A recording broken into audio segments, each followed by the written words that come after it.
ቅዱሱ የእግዚአብሔር ልጅ ግን ሲያድግ በጥበብ ነበር። በመንፈሳዊ ጥበብ፣ በመንፈሳዊው ኃይል፣ በመንፈሳዊው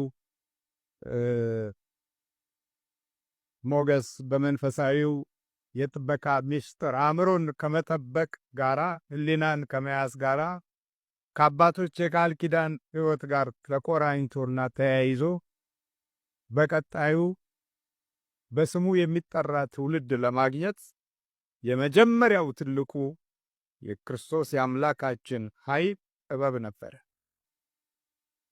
ዛሬ እኛ ገና ከልጅነት ጀምሮ ኃይለ ጥላ ያስኩት የሚል ነው የምንሰማው። ለምን ያስከው? ላፈዘው፣ ላደነግዘው፣ እድሉን ላጠፋ፣ ተስፋውን ላቋርጥ፣ መንገዱን ልዘጋ። ሌላው ደግሞ ይሄ ሳያንሰን እንደገና ደግሞ የኛው ሰው፣ የኛው ወገን፣ የኛው ጎረቤት፣ የኛው ቤተሰብ ያዘው፣ አፍዘው፣ አደንግዘው፣ ሕይወቱን አጨለምበት፣ ዕውቀቱን ደብዛውን አጥፋው ተብሎ የሚላከው ኃይል የሰዎችን ሕይወት ዘመንና ጊዜ ፈትኖ እኛ ጋር ደረሰ። እኛ ጋር ስንደርስ ጥበባችን ባዮሎጂ፣ ኬሚስትሪ፣ ፊዚክስ፣ የተፈጥሮ ሳይንስ ከዛ እያለ ሶሻል ሳይንስ፣ ፖለቲካ፣ ኢኮኖሚ ምናምን እያል አብዛኛውን ዘመን በዛ ላይ ስንጭር፣ ስንጽፍ፣ ስንፈተን ምን ስንል የጥበብ ብለን ስጋዊ እንጀራችን ውስጥ አምላክ በሌለበት አምልኮት በተለየው የጸሎት ኃይል በፍጹም በማይገባን አልፎም ተርፎ ቤታችን እንኳን ጭምር ተመስገን ያላልንበት ያልሰገድንበት አምልኮ ጊዜ ያልሰጠንበት ቤት ሆኖ አምሮ በቀለም ተውቦ ቴሌቪዥኑ ተገሽሮ ሶፋው ተደርድሮ ገበታችን ሞልቶ በስቶ ግን ቢሆንም እዛ ውስጥ ያለው ጠላት እሱም በረከትን ከልክሎን መንፈሳዊ እይታዎቻችንን አደብዝዞብን አጨልሞብን መከራ የምናይበትን ክፉ ሰዓት እያፋጠነ መጥቶ የኛ ጥበብ ነገር ሆነ ማለት። የኛ ጥበብ ተንኮል ሆነ፣ የኛ ጥበብ ግፍ ሆነ፣ የኛ ጥበብ መለያየት ሆነ፣ የኛ ጥበብ አረማዊነት ሆነ፣ የኛ ጥበብ አለመረዳዳት፣ አለመተሳሰብ ሆነ። የኛ ጥበብ ይሄው እንግዲህ አስቸገረን። ከዛም አልፎ ተርፎ አገራዊ እይታዎቻችን ጨልሞ እንደ ሀገር የምናስብበትን ራዕይ አይተን መቀበዣ አብዠር የበዛበትን ሂደት ዛሬ በብዙ መንገድ ያልተቋጩ ሐሳቦች ይዘን መፍትሄ የሌላቸውን ቃላቶች ደርድረን መከራ ስናይ በጆሮአችን የምንሰማቸው ነገሮች ክፉን ለምደን አሁን ጆሮአችን በጎ ነገር እንኳ የሚስማማው የማይሆንበትን ነገር እያየን ነው። መልካም ምክር፣ ቅን የሆኑ ሐሳቦች ለዛሬው ትውልድ የሚስማማው አይነት አይደለም። ምክንያቱም ማስተዳደጋችን ከዚህ ከክፉ ኃይል ጋር የተያያዘ ነው። ለኑሯችን ለራሳችን እየወሰድነው ስንጠፋ ደግሞ አንድ ላይ ነው የምንጠፋው። ለምን የጥፋት ተናጠል የለውም። መጥፋት አንድ ላይ ሲሆን ወደ ላይም የምታየው ጥሩ አይደለም፣ ወደ ታችም የምታየው ጥሩ አይደለም። በመሃል የራሳችንን ጥፋት እያስተናገድን ዘመናችንን እንጨርሳለን። በአብዮት ዘመን የነበረውን ስናስተውል ስንጠፋ አንድ ላይ ነው የጠፋ ነው። በዛ ዘመን የነበሩ ትልልቆች ወደ ላይ ከፍ ብለው የነበሩት ኃይሎች እነሱም ሲወድቁ እኛም አብረን የወደቅ ነው። በአስተሳሰብም፣ በአካሄድም፣ በአኗኗርም፣ በጠባይም፣ በሁሉም። ለምን ዘመኑን መምሰል የሚለውን ነገር ስለምንከተል በዛ ውስጥ የእግዚአብሔር ኃይልና ጥበብ እንዳይገባ የተከለከለ ወቅትና ሰዓት ስለነበረ በአምልኮት ውስጥ ሰው ሁሉ የሰነፈበት ዝም ያለበት የጸሎት ምስጢርን የተወበት ጊዜ ስለነበረ ያ ባህሪ ዛሬ ከብዙዎቹ ሕሊና ውስጥ አልወጣ ብሎ ለብዙዎቹ ውድቀት ምክንያት ሆኗል። ያልተጸለየበት ጊዜና ዘመን ደግሞ እያንዳንዱን ተተኪ ትውልድ የሚፈትነው ይሆናል።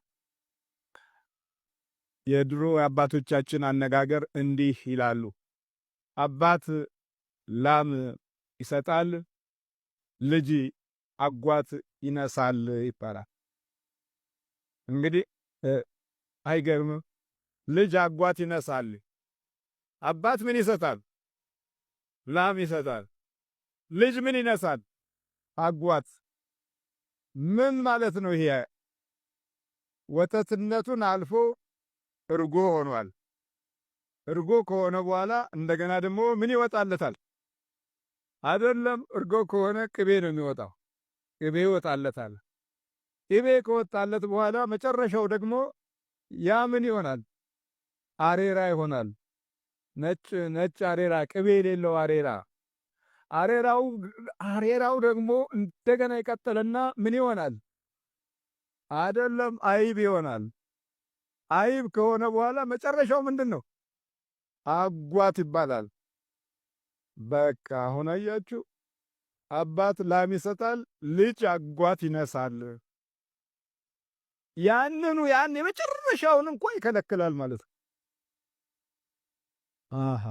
እንደ ሀገርም ተመልከቱ፣ ምን እየሆን ነው? ምን እያደረግን ነው? እንደ ቀደሙት አባቶቻችን ስጦታ ተመልከቱ። አሁን ያለንበትን ዘመንና ጊዜ ተመልከቱ። አጓት የጠፋበት ዘመን እኮ ነው። እና በጥበብ የማደግ መንፈሳዊ ኃይላችን በብዙ መንገድ እኛም የመጀመሪያውን ኢየሱስ ደግሞ በጥበብ ያድግ ነበር። ከዛም ቀጥሎ በቁመትም ያድግ ነበር። በምን ያድጋል? በቁመት የሚታይበት ዘለቅ ብሎ የሚቆምበት የሚሰማበትን አካል እስኪያገኝ ድረስ መጀመሪያ ጥበብ፣ ቀጥሎ ቁመት። በቁመትም ያድግ ነበር። በሶስተኛ ደረጃ በሞገስም ያድግ ነበር። እድገቱ በሞገስ ነው። ከጥበብ በኋላ ቁመት፣ ከቁመት በኋላ ደግሞ ምን አለ? አሁን ሞገስ። ሞገስ የሚባለው ስንመለከት ሞገስ ሶስት አይነት ሞገስ አለ። አንደኛው የእይታ ሞገስ፣ በዚህ በፊታችን ላይ የሚኖረው መንፈሳዊ ድባብ ወይም የዕድል ብርሃን የዕድል ብርሃን ይባላል። በፊታችን ላይ የሚታይ የእግዚአብሔር ኃይል፣ የእግዚአብሔር ጥበብ፣ የእግዚአብሔር ክብርና የእግዚአብሔር ቸርነት በፊታችን ላይ ይታያል። ይሄ ውጫዊው ነው። ከዛ ቀጥሎ የተቀባይነት ሞገስ የምን ይቀጥልና የተደማጭነት ሞገስ፣ ከዛም በላይ ደግሞ የጥበቃው ሞገስ። ጥበቃው አለ ደግሞ። የፊታችን ድባብ ዛሬ ከጌታችን ከመድኃኒታችን ከኢየሱስ ክርስቶስ ያገኘነው መንፈሳዊ ልጅነት ጠላት ነጥቆን ዛሬ ሁላችንም የፊት ድባቦቻችን አለሞገስ ከመሆኑም በላይ ክፉ ነገር በሰውነታችንና በላይኛው አካላችን ላይ የሚታይ ገጽታ አለው። በቃ በጠላት እጅ የተያዘ ትውልድ መሆናችንን የሚያስረዳ እውነት አለ። በዚህ በክፉ እና በመሰሪው ጥበብ በተሞላ መንገድ ኑሯችንና ጊዜያችንን ዕድላችንን በሚያበላሽ የመንፈስ ይዞታ ውስጥ የመኖራችንን ሚስጥር የምናይበት ሰውነታችን፣ የላኛው ፊታችን፣ ገጻችን ከዚህ ከጠላት አላመለጠም። ምክንያቱም አይናችን ላይ ነው። አይነ ጥላ አይደል? አይናችን ላይ አለ፣ ግንባራችን ላይ አለ። እንደምትመለከቱት ገና ግንባር ላይ ነካ ሲደረግ ብቅ የሚለው ቀድሞ የያዘው የፊት ገጻችንን ነው፣ ሞገሳችንን ማለት ነው። በመድኃኒታችን በኢየሱስ ክርስቶስና የፊቱ ሞገስ በዘመኑ የነበሩትን ሊቀ ካህናቶች ሁሉ የሚያስገርማቸው ነበር። እነርሱም በዛን ጊዜ ሲጠይቃቸው ሲመልስላቸው እጅግ በጣም ተደነቁ፣ እጅግ በጣም ይገረሙም ነበር ይላል። ይሄ ምኑ ነው? ተቀባይነቱና ተደማጭነቱ ነው። የፊታችሁ ሞገስ በእግዚአብሔር ብርሃን ውስጥ ጎልቶ የማይታይ ሆኖ ከተገኘ ጠላቶቻችን የቱን ያህል ረጅም መንገድ እንደሄዱ እንረዳለን። 3 ደቂቅ ወደ እሳት ውስጥ በተጣሉበት ጊዜ ፊታቸው ያበራ ነበር ነው የሚለው። በሚነድ እሳት ውስጥ ፊታቸው የሚያበራ ከሆነ የእግዚአብሔር እሳት የበለጠ ሆኖ መገኘቱን እንመለከታለን። እንደውም አንድ ወቅት ላይ እኛ ጾም ለምደናል መጾም አለብን ብለው ሲጾሙ መጋቢያቸው እናንተ ፊታችሁ ከተወለገ ዓይናችሁ ካሞጨሞጨ ደካማ መስላችሁ ከታያችሁ በንጉሡ ዘንድ እንዳልቀጣ ስለምሰጋ የንጉሡን ምግብ እባካችሁ ብሉልኝ እያለ የንጉሥ ምግብ ሲያበላቸው እና ሲያጠጣቸው አይ የንጉሡ ምግብ ይቅርብን ለኛ የሚያስፈልገን ቆሎ ብቻ ነው ብለው ቆሎ በልተው በፊት ከነበራቸው መልክ ይልቅ ቆሎ የበሉበትን ጾመው ጸልየው ቆሎ የበሉበት መልካቸው እጅግ በጣም ተውቦና አምሮ ነበር ይላል። ይሄ ምንድነው? እህል አይደለም ሞገሱ። ሞገሱ ማን ነው? የእግዚአብሔር ኃይል ነው። እንቁላሉ ለልጅ ልጅ እየተባለ ያደገው አገር ሲያጠፋ ነው ያየነው። በፊት ጾም ጸሎት ሲባል አይ ልጆች መብላት አለባቸው አለ አብዮቱ። ልጆችን አበላ። በኋላ መልሶ በላቸው ደግሞ እንደገና። ይሄ ነዋ የሰው ስራ እኮ ነው። ይሄ የእግዚአብሔር ስራ አይደለም። የእግዚአብሔር የሆነውን ነገር ካራቁ በኋላ ይመቻቸዋል። እንደ ልብ የሰው ልጅን ለመንዳትም እንደ እንስሳም እንዲያስብ ለማድረግ የሚችሉበትን መንገድ የሚያገኙት የእግዚአብሔርን ጥበብና የእግዚአብሔርን ሞገስ ከሕይወት ውስጥ እንዲርቅ ማድረግ የዘመኑ ትምህርትና ዕውቀት ከክፉ መናፍስት ሴራው ጋር ተያይዞ የሚሰጥ ሆኖ ይሄው እንደዚህ ሆነናል። የጥበብ መጀመሪያ ይባል ነበር ድሮ እኛ በትምህርት ቤት ስንማር። የጥበብ መጀመሪያ እግዚአብሔርን መፍራት ነው የሚል ቋንቋ ትምህርት ቤታችን ውስጥ ነበረ። አስተማሪያችን ሲገቡ እንደምን አደራችሁ ሲሉ እግዚአብሔር ይመስገን፣ እግዚአብሔር ይባርካችሁ ሲሉ እግዚአብሔር ይስጥልን፣ እግዚአብሔር ይጠብቅልን፣ እግዚአብሔር ያኖርልን መምህራችንን ነበር የምንለው። እንደዚህ ነበር የምንለው እና አስተማሪነት በራሱ የሚወደድ ኃይል ሆኖ አስተማሪው መጣ ብለን እንሸሽ ነበረ እና ሞገሳችን ተለይቶናል። ከጠፋ ሞገሳችን ሰንብቷል። ለዘመናት በሞገስ ውስጥ የማደግ እድልን ካጣን ረጅም ዘመን ሆኖናል። ስለዚህ ሞገሳችን ምን ሆነ ማለት ነው? እንጀራ ብቻ ሆነ። በመብላት የሚገኝ ወዝ ብቻውን በቂ አይደለም። በመጠጣት የሚገኝ እርካታ ብቻውን በቂ አይደለም። ስለዚህ ከሕይወታችን ውስጥ ከሕይወታችን ላይኛው አካልም ጭምር ሞገስ ተለይቶናል። በመሆኑም ሞገስ ስለጠፋብን ሴት እህቶቻችን አንዴ ቀለሙን ይሉታል፣ አንዴ ሊፕስቲኩን ይሉታል፣ አንዴ ምን ይሉታል። ሲጠፋ ደግሞ እንደገና ሌላ ችግር፣ እንደገና መዥጎርጎር። ወንዶቹም እንደዛው በቃ ሞገስ ሲጠፋ ልክ እንደዚህ ነው። እንዴ አንድ ወቅት ላይ ሲጠመቅ እምብርቱን ተበስቷል። ምን ነው ብሏል። ተበስቼ ነው አለ እንደ ሴቶቹ። እንግዲህ ሞገስ ሲጠፋ እንደዚህ ነው። እምብርትም ወጋየው ሆና ቀለበት የታሰረለባት ዘመን ላይ ደረሰ። ሞገስ ሲለየን ነው። አፍንጫም ተበሳስቷል። ጆሮዋ 5-6 ቦታ ተበሳስቷል። ሞገስ ሲለየን ልክ እንደዚህ ውድ የሆኑ ገንዘቦች ለጸጉር ይወጣሉ። ሞገስ ሲለየን የምንፈልገው ነገር ከውጭ ነው። ሂውማን ሂር ነው የምትሉት፣ የማን ሂር እንደሆነ ግን አይታወቅም።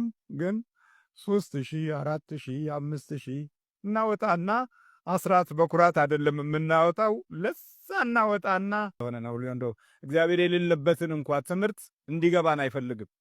የኛ አበሻው በጣም አደገኝነቱ ይሄ ነው። ነገሩ በመላው ዓለም ዛሬ የሰይጣን ይዞታ በሰብአዊ ፍጡር ላይ በተለየ መንገድ የዘመተበት ቢሆንም የኛ ግን በትንሹ ነገር የማይገባን የማናስተውል እና የማንረዳ አይነት ከሆነ ሰንብቷል።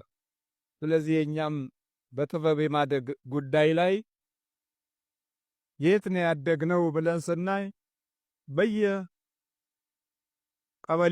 በየመንደሩ ያለውን ነገር ብቻ የሚያካትት ባህሪና ጠባይ ነው የያዝነው። በአንድ አካባቢ ጠንቋይ ከበዛ አብዛኛው የጠንቋይ ምትሃት የተረከበ ይሆናል፣ የተለከፈም ይሆናል። በአንድ መንደር ውስጥ ነገረኞች ከበዙ ሁሉም ነገረኞች ይሆናሉ። በአንድ አካባቢ ጠበኞች ካሉ ሁሉም ጠበኞች ይሆናሉ። በአንድ አካባቢ ሐሜተኞች ከበዙ ሁሉም ሐሜተኞች ይሆናሉ። በአንድ አካባቢ ቃሚዎች ከበዙ ሁሉም ቃሚዎች ይሆናሉ። በአንዱ አካባቢ ዘፋኞች ከበዙ ሁሉም ዘፋኞች ይሆናሉ። አሁን በቴሌቪዥን መስኮት የምናያቸው ጨበሬዎች በቀላሉ ብዙ ጨበሬዎችን አፍርተውልናል። መንጨባረሩ ይሄ ምኑ እኮ ከየትም የመጣ አይደለም። ከዛ ከቴሌቪዥን መስኮት ውስጥ ያያቸውን ሰዎች እንመስላለን ብለን መምሰልን የተካፈል ነው። መሆን ስላልቻል በመምሰል ዘመናችንን እንጨርሳለን። የእኛ ጥበብ ልክ እንደዚህ አይነት ነገር ነው። ቅጂ ብቻ ነው፣ የተቆረጀ የተቀዳ። በእውቀት ደረጃም ቢሆን በአብዛኛው በቅጂ ያሳለፍናቸው ዓመታቶች ከባህሉም ከእምነቱም ከሀገሪቱም ተፈጥሯዊ ይዘት ጋር ሳይስማማ ቀርቶ ቅጃችንም እንደተጣላን እውቀታችንም እንደተጋጨን የምናውቀውን እውቀት መሆንም ስለማንችል ዝም ብለን ተምረናል ብቻ ብለን ከቻልን እንጀራ እንበለበታለን፣ ካልቻልን ደግሞ የደከምንበት ዋጋ አተነው፣ ስፍራውን አተነው፣ እድሉን አተነው፣ ቦታውን አተነው በሌላ መንገድ ባልጠበቅነውና ባልፈለግነው አይነት ሁኔታ ውስጥ ኑሯችንን እንገፋለን። ወደዚህ እኛ በጥበብ አይደለም ያደግነው፣ በነገር ነው ያደግነው ማለት ነው። ከክርስቶስ አምላካችን ዘንድ ስናይ ግን በጥበብ አደገ ይላል። በዛ ዘመን ውስጥ እንደውም ቅኝ ገዢዎች ለሰብአዊ ፍጡር ደንታ በሌላቸው ሁኔታ ውስጥ የነበሩበት ዘመን ነው። ለወደቁት የማይራሩ፣ ለተቸገሩት የማያስቡ፣ መከራ ለሚያዩት በፍጹም ምንም ግንዛቤ የሌላቸው ቅኝ ገዢዎች እስራኤልን ተቆጣጥረው መከራ በሚያሳዩበት ዘመን ነው የተወለደው። በዛ ወቅት የዘመኑን አያላኖች ለመምሰል አልፈለገም። በዛ ዘመን ውስጥ የነበሩትን የሄሮድስን ተቋም ተከትሎ ሊሄድ የሚችል አልነበረም። የራሱ የሆነ ኃይል፣ የራሱ የሆነ ጥበብ፣ የራሱ የሆነ የሀገሪቱ ታሪክ ያለው ልጅ ሆኖ ነው ያደገው።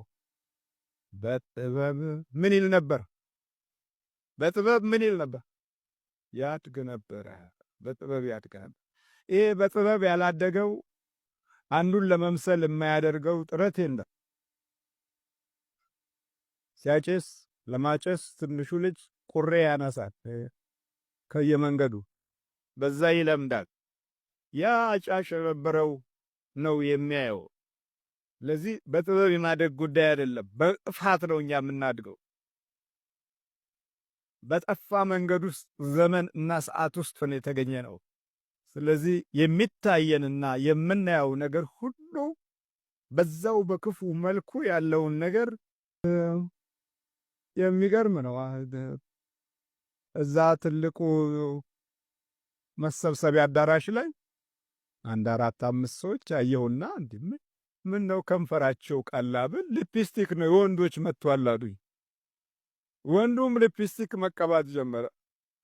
ቀይ እኮ ነው በደንብ ተቀብቷል። ሞገስ ሲጠፋ ልክ እንዲህ ነው የወላችሁ። እኛ ሞገስ ሲጠፋ የኛ የሆነው ነገር ሲጠፋ ወደ ሌላ አቅጣጫ ሄደናል። መድኃኒታችን ኢየሱስ ክርስቶስ በምን ያድግ ነበር ይላል? በሞገስም ያድግ ነበር። ተፈጥሯዊው የሆነ ኃይሉን ለኛ ሊሰጠን ተፈጥሯዊ የሆነ ባህሪያችንን ለኛ ሊያቆምልን ለኛ ሊያካፍለን የኛን ባህሪ ወደ መለኮታዊ ኃይሉ ሊመልስልን በአካለ ሥጋ ቃል ሥጋ ሆኖ ጸጋንና እውነትን ተመልቶ በእኛ አድሮ በአካል እግዚአብሔር ሲገለጥ የእኛን ተፈጥሮ ወደሱ ወሰደው። አምላክ ሆኖ ሳለ አምላክ ሰው ሆኖ ሰው አምላክ ሆኖ እድሉን የአምላክነት ሞገስ ሰጥቶን ሞገሳችን እሱ ይሆን ዘንድ እርሱ በሞገስ አደገ። እግዚአብሔር ስሙ የተመሰገነ ይሁን እና ሞገሳችንን አተነው ነው። ሞገሳችንን አተነው ነው አሁን ልክፍቱም የገባው መተቱም የገባው ሳናውቀው የለብንም እያልን የኖርነው ነገር ሁሉ ከዚህ ከጠላት ጋር የተያያዘ ነው። ሌላው የውስጥ ሞገስ ነው። የውስጥ ሞገስ ሲኖረን ምን እንደምንናገር፣ ምን እንደምናስብ፣ ምን እንደምናቅድ፣ ተስፋችን ማን እንደሚሆን ራዕይ ያለን ሰዎች እንሆናለን። ከውስጠኛው የውስጥ ሞገስ ይባላል። ያ የውስጥ ሞገስ ወደ ውጪ ሲወጣ የተቀባይነትን፣ የተደማጭነትን፣ የተፈቃሪነትን መንፈስ ይለቃል ወደ ውጪ። ከዛ ወደ ሌሎችም ይተርፋል፣ ለሌሎች ይተርፋል። እኛ ለማን ነው የምንተርፈው ስንል ብዙ ነገር ጦሳችን ነው የሚተርፈው። ብዙ ነገር ላይ ችግራችን ነው የሚተርፈው። ብዙ ነገር የኛ የሆነ የለንም። ብዙ ቦታ ላይ የኛ የሆነውን ስንፈልገው ሳንስማማ ብናገኘው እንኳ አናከውም፣ አናከብረውም፣ አንወደውም። ሁል ጊዜ ከራሳችን በጎ ነገር ጋርም እንጣላለን፣ እንሟገታለን፣ እንጠራጠራለን፣ ይሸለቸናል። መልካም የሆነ ነገር ላይ ያለን አሰላለፍ በብዙ መንገድ በጠላት ተወስቶብናል። ስንጠና በዲያብሎስ የኖርን ፍጡሮች ነን። የቱ ጋር እንደምንደክም የቱ ጋር ኃይላችን እንደሚያበቃ በጥንቃቄ የሚያይን ክፉ መንፈስ ዛሬ በትልቅ ትግል ላይ ነው የሚገኘው። የት ጋር እንደምናለቅስ የቱ ጋር አቅማችን እንደሚሰበርና የቱ ጋር ሁሉን ነገር ከባህሪያችን ውስጥ እንደምናጣው የሚያሳይ ፈተና በክፉ በኩል ሁሌ ከፊታችን እየቀደመ ይታገለናል። ቀጥሎ በሞገስ ብቻ አይደለም የመድኃኒታችን ኢየሱስ ክርስቶስ እድገት በእግዚአብሔርና በሰው ፊትም ያድግ ነበር ይላል። በማና በማ በእግዚአብሔርና በሰው ፊትም ያድግ ነበር። እኛው በሰው ፊት እናድግና በእግዚአብሔር ፊት አናድግም። አንድ ሰሞን ያወደሱን በሌላ ሰሞን አሽቀንጥረው ይወረውሩናል። አንድ ሰሞን ላይ ያወጡን ራሳቸው ላይ ያወጡን መልሰው ደግሞ ወይ ከፊታችን ወይ ከኋላችን ሲመቱን እናገኛቸዋለን። ይህ ሰው እድገት ነው። የሰው እድገት ነው። በዛ በነበረው ባሳለፍነው ዘመን ሁሉ የምናየው 3 ዘመኖችን እኔ አይቻለሁ። ቀዳማዊ ኃይለ ሥላሴን፣ የአብዮቱን፣ እንደገና ደግሞ ይሄኛውን ዘመን። በእነዚህ ዘመኖች ውስጥ ሁሉ ስናይ ላይ የወጡት ሁሉ ከኋላ ወይ ከፊት እየጣሉ ይወጣሉ። እንደገና ተመልሰው ታሪካቸውም ሞገሳቸውም ጥበባቸውም ስጋዊ ስለሆነ ተመልሶ የሚረገም ይሆንና እንደተረገሙ ሌላው ቀርቶ መቃብራቸው ሁሉ ሳይቀር እንደተረገሙ እንደ ልክፍት የሚወራ ይሆናል። እንደ ልክፍት ለምንድን ነው ይሄ ስንል በእግዚአብሔርና በሰው ፊት ስላላደግን። ሰማችሁ? ያደግነው በደንብ ፈልጉ ቤታችን ብቻ ነው። ወደ ቤተ እግዚአብሔር እንመጣለን። ስንመጣም እንኳ ውስጣችን ጠፍቶን ስለሚመጣ ምንም ይዘነው የምንሄድ ነው ነገር የለም። እቤትም ስንገባ ከእንጀራችን ጋር የምንመገበውና የምንኖርበት ያንኑ የሚመስለውን ቤት ውስጥ ስለሆነ ከቅዠት ጋር የኖርንበትን ቤት እንዴት እናድርገው? ቅዠት ብቻ እኮ ነው። መንበርከኪያ የለ፣ መስገጃ የለ፣ መጸለያ የለ። ቤተ ክርስቲያን ደርሰን ቤት ስንመለስ ቤት ያለው አዚም ይጠብቀናል። አልወጣማ ቤቱ የሱ ነው። ምን የአምልኮት ጊዜ ያርገናል እዛ ቤት ውስጥ? ስለዚህ ሰማያዊ ነገር አብሮን አያድርም። አብሮን የሚያድረው አይነ ጥላው ነው። ውሻ፣ ነብር፣ አንበሳ፣ ጅብ፣ አውሬ፣ ዘንዶ ሲያሳድደን ነው የምናድረው። ለምን? እቤቱ የሱ ነው። እቤቱ የሱ ነው። ቢያንስ እኛ ክፉ ባንሆን ክፉዎች ወይ ገብተውበታል ወይ ደግሞ ክፉዎች አስቀድመው ቦታው ላይ ኖረውበታል። ስለዚህ ጥላቸው አብሮ ይኖራል። ኩፍኝ የነበረበት ዘመን ላይ አሪቲ እና ደግሞ ምን የምትባለው የምትሸተዋ ቀይ ሳር፣ ሎሚ እና እምቧይ ይደረግና በር ላይ ይሰቀል ነበረ። ምንድነው? የሰው ጥላ መከላከያ ነው ታለ። ኩፍኙ እስክትወጣ ድረስ የሰው ጥላ እንዳይነካው ማለት ነው። እውነት ነው። የሰው ሁሉ ጥላ አለው። ጥሎት የሚሄደው ነገር አለ። ከመናፍስት ጋር ያለው አገባቡና ሰላምታው መካከል ልዩነት አለ። የእመቤታችን የቅድስት ድንግል ማርያም ሰላምታ ለኤልሳቤጥ ሕፃኑ ከውስጥ እንዲቦርቅ አድርጎታል። የእመቤታችን ጥላ የመንፈስ ቅዱስ ጥላ ነበረ። ስለዚህ መቦረቅ ብቻ አይደለም፣ ኤልሳቤጥም በመንፈስ ቅዱስ እንድትሞላ አድርጓታል። የኛ ጥላ ግን የሚጸልይ የነበረው እንዳይጸልይ አንዱ ገብቶ ሲወጣ አዚም ጥሎበት ይሄዳል። ጸሎቱ ይቀራል በዛው። በቃ አዚም አፍዝ፣ አደንግዝ፣ አዚም መንፈሳዊ መነቃቃትን የሚከለክል የክፉ መናፍስት ድባብ ይባላል። መድኃኒታችን ኢየሱስ ክርስቶስ ግን በእግዚአብሔር በሰውና በእግዚአብሔር አይደለም፣ በእግዚአብሔርና በሰው የሚቀድመው የማን ነው? የእግዚአብሔር ነው። ታዲያ እኛ በትምህርታችን እግዚአብሔርን አስቀድመን ነበር ወይ ብለን ደግሞ ወደ ኋላ በእውቀት አሸማመቱ ላይ ትኩረት ስጡ።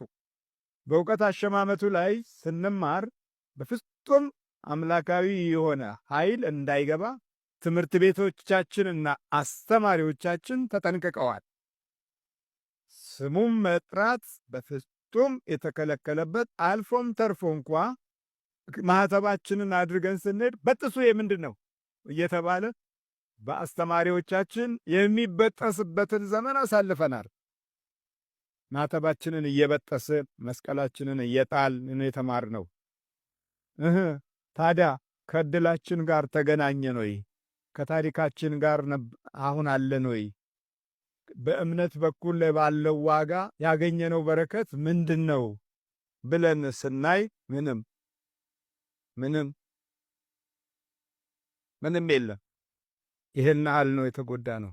ስለዚህ አስተዳደጋችን በሰው ፊት ብቻ አልፎም ተርፎ በዛሮችና በውቃቢዎች ፊት ነው ያደግነው።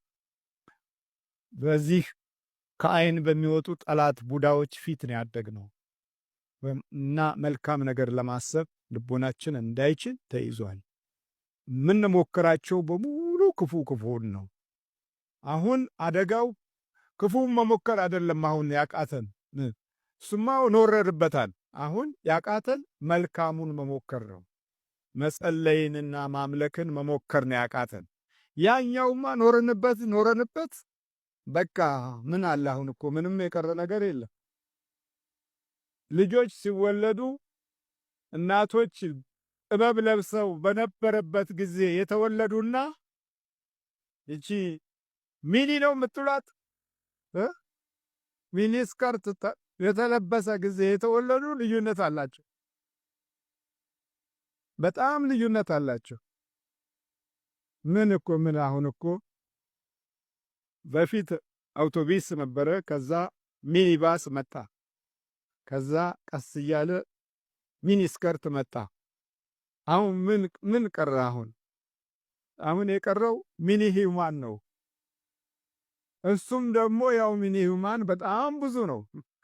ሁሉ ነገር የተወ ሁሉ ነገር የለቀቀ ግራ የገባው ፍጡር በውጭው ዓለም ብታዩ አብዛኛው የኛ አበሻው ልጅ ለቴክኖሎጂ እውቀት ይበቃል፣ አገርን ያለማል፣ መሰረቱን ከፍ ያደርጋል፣ ታሪክ ይሰራል ተብሎ የተማረው አብዛኛው ሚኒ ሂውማን ሆኗል። ሚኒ ሂውማን በቃ ግማሽ ሰው ግማሽ ሰብአዊ ፍጡር ሆኗል። የለም እዚህም ሲመጡ ስናይ የለም፣ ህሊናቸው የለም። እንኳን እዚህም ያለው ግራ የሚያጋባ ነው። መድረሻውንም መነሻውንም ለማወቅ እድሉን ያላገኘ ዘመን ትውልድ ሆኗል።